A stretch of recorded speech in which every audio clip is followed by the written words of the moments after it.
Hello everyone, this is Crota giving you a shoutcast in a game between Mount Sports' Lucifron and Alliance's Naniwa here on Newkirk Precinct Tournament Edition. We see Naniwa spawning as the blue Protoss on the bottom right hand side of the map. Meanwhile, Lucifron's spawning as the red Terran on the bottom left. Now, both of these players, well, first of all, this game was taken from the WCS Europe round robin plays. I believe this game is relatively old. Hellbats do have their buff, but now that they're finally releasing all of their group stage games, I know that it's rather difficult to find some of them, and I thought, you know what, why don't I cast some of them as well, just so I stay up to date on StarCraft, and I get to see some good Terran versus Protoss. This is going to be a best of 3, as the game is now underway here on Newkirk Precinct. Now, TVP trying to rewind my mind back into the days where Hellbats were just so difficult to stop. Hellbats with Metavacs able to drop inside a mineral line, and it really seemed like weapons it really seemed like there was really no way to effectively or efficiently stop them. Terran players could easily just mass them up, drop them in, mass them up, drop them in, mass them up, drop them in, while macroing back home. And if they continued to do that 2 to 3 times, all they needed to do was land 2 to 3 good hits. Once that was done, that would give them a strong economic advantage, assuming that they had the skills to continue to train up units back at home for that later push and then try to roll over their opponent. We are looking at Naniwa making a move out across the field now. He did do a little bit of scouting, wanting to make sure that there was no proxy barracks anywhere inside the ramp, inside his natural, as he is now scouting out with this probe. You can see that there is no Zelnaga tower here, and the probe is just going to head up the ramp, take a look around, and what is he going to do? Is he actually placing down a proxy pylon? That does seem to be the case. A proxy pylon followed by a proxy Stargate would be very effective for oracles. Now, Terran players, on the other hand, have become very used to this, and have also been adding on a reactor faster to their barracks to try and deal with, say, early mothership core. We are going to see Naniwa come in here. There you go, as yep, there it is. Sean has left the game, as we are now looking at a Stargate being added. Yes, let's go ahead and hide all of that text right there. There is that Stargate. We are going to see a Reaper come out, and this is the question for Lucifron. Is Lucifron going to be sharp enough to notice that there is actually a missing pylon? This is one of the things that distinguishes, you know, those diamond level players between those master level players. You take a look at this, and just like in Sherlock Holmes, it's not what you see, it's what you don't see, and that is often important. You can see that there is one pylon that seems to be missing based upon the saturation and the number of workers out here, and the probe is trying to just run away here. The probe is going to be able to get away as that Reaper is going to back off, and now we are going into straight up Void Rays. Now, we are going to be double training up Marines. I do believe Lucifron does suspect something, but does he expect proxy Void Rays? That is the question there. A probe now going to make its way out across the field. There's that Stalker there as well. The Reaper going to regenerate those hit points back up to full, and then try to hide on the far side. May be able to do exactly that. No, Naniwa does suspect something, as there are Marines up on the high ground. Poor Probes tries to squeeze its way through. Not going to be able to do so, as the Reaper is now back inside. Finds one probe, that one low shield point probe there, as you can see him now going after those units. There goes one probe. Is he going to get the next one? Yes, he does. But back over here, we can see that the Marines and the Void Rays are battling it out. There you go. The Marines now trying to get underneath here again. It looks as though it did activate that prismatic alignment there to try to get extra damage onto the reactor, and that's exactly what's happening. That Void Ray is just absolutely devastating as more Marines are coming out. Naniwa trying to micro this Void Ray to the best of his ability, as a new Void Ray now comes in instead. Alright, double Void Ray all the way. What does it mean? It means a whole bunch of dead Marines, as the Void Rays can move and attack at the same time. There goes one Void Ray. There goes a Marine. Oh, is it going to get taken down? It looks like, oh, yes, it does. That was a huge loss there. One Void Ray lost there, as we are now looking at some SCVs going to get taken down. We also see that the prismatic alignment has been activated, The reactor now down on that barracks, meaning that the Marines will be a little bit spaced apart there as they're trying to come out. There goes one Marine. There goes another as the SCV. Is it going to go down? Yes, it does. It looks as though another SCV as the missile turret does come online. There goes one shot of the Hellfire missiles as the Void Ray now coming in from the far side as well. All right, the barracks trying to train up more units there. It looks like more Marines are coming out as the Void Ray is very, very smartly sitting on hold position right above the barracks. Not going to get focused down at all, but they've got to be careful. Lucifron is activating up another missile turret, and you can see both sides just dealing so much damage. There goes another SCV. That Void Ray needs to back off, and now, does get shot down. Does not get out of range fast enough, as you can see. Oh my goodness, the barracks now looking to fly away, but that is not going to work at all as the Void Rays are here. Prismatic alignment. There you go. There's the attack, and there's some attacks now coming in. That Void Ray needs to back off. Prismatic alignment now coming back in as well.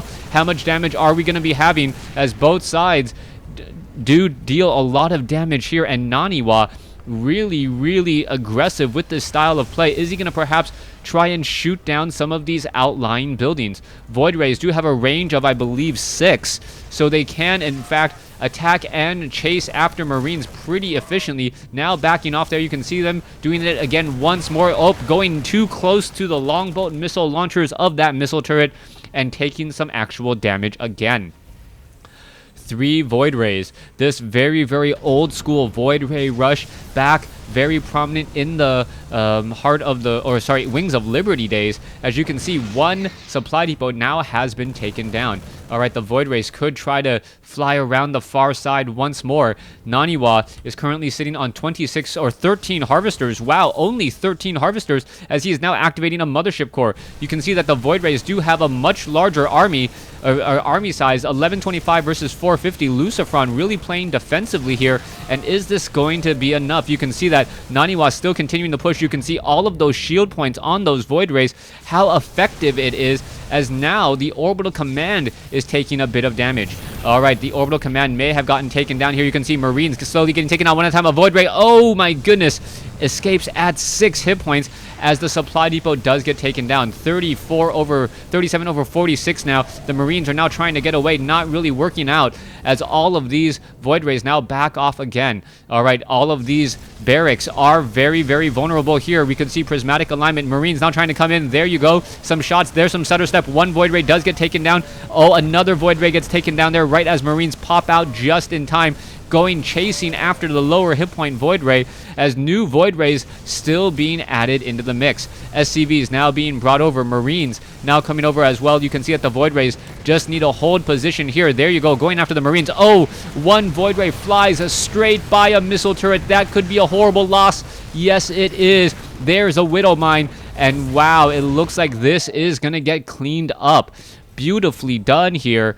Lucifron and any weaker player, not Lucifron and any weaker player could have cracked under the amount of pressure that Naniwa was bringing forth. However, some good Widow Mine placement, some just very, very strong missile turret placement, and now Naniwa's one saving grace could get taken down. Oh, SCV is looking to repair, and that is going to be a huge, huge save once more. All right, the Void Rays do have some free hits along the back here. However, you do got to be careful, Lucifron. You cannot be dropping supply drops onto supply depots that are just so close to the edge there. You can see that the mothership core does do a little bit of a flyby. All right, the mothership core leading the way, and all the units have now backed off. Harvester count 34 to 17.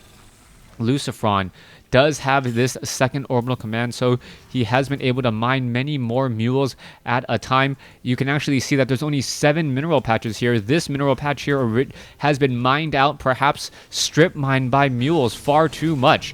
All right, Marines now looking to do a little bit more damage here. Are those Void Rays going to be able to do anything? It looks as though the Marines do have stim, meaning that those Void Rays are not going to be nearly that effective. The Void Rays, oh, there's a time warp. And it looks as though, yes, another supply depot bites the dust. Marines are now looking to shoot back against those Void Rays there. And it looks like it should be enough. No SCV is being brought over at this time. Nope. A Widow Mine just going to burrow itself off over there and say, you know what? What are you going to do? You're going to get too close, and I'm going to take you down.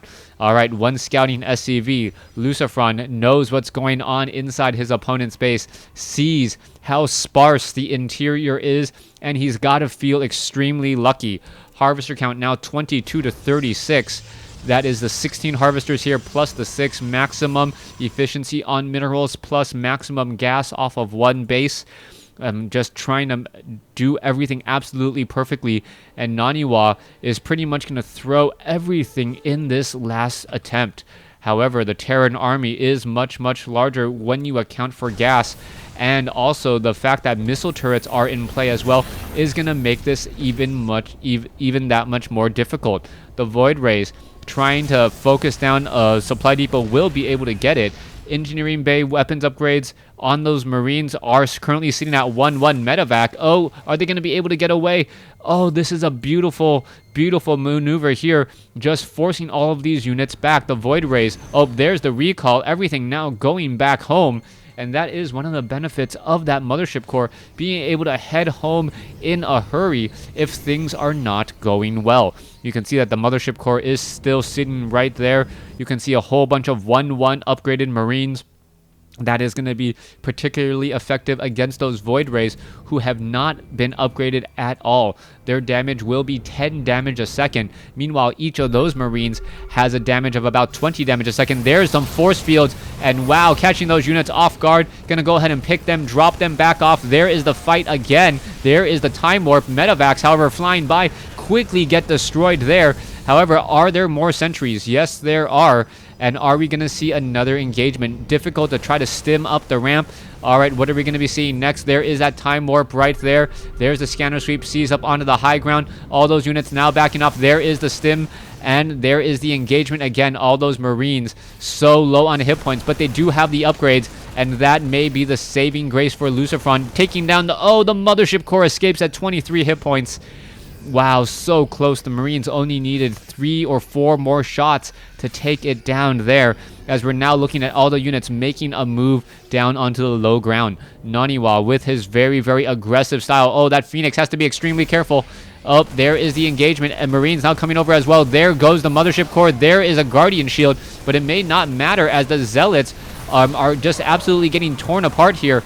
Let's take a look. The Marines, medevacs now, after burning away, they're going to be heading back home relatively quickly. The Phoenixes, however, want to catch up and then may be able to take down some of these lower hit point medevacs. Oh, going after the lower hit point medevac there. You can see the damage is dealt. Stalkers do come in and intercept, and a beautiful intercept. Naniwa moving home field advantage with a proxy pylon, and then intercepting a couple of medevacs. Void Rays still engaging. However, Lucifron going, you know what? I only need Marines and medevacs to beat you. Maybe a couple spider mines inside the base, but that is it. As Naniwa gives the GG game 1, going to Lucifron in an impressive fashion after Naniwa unable to make some magic happen with some early proxy Void Rays. Thanks for watching. Thanks for listening. Hope you guys enjoyed game 1.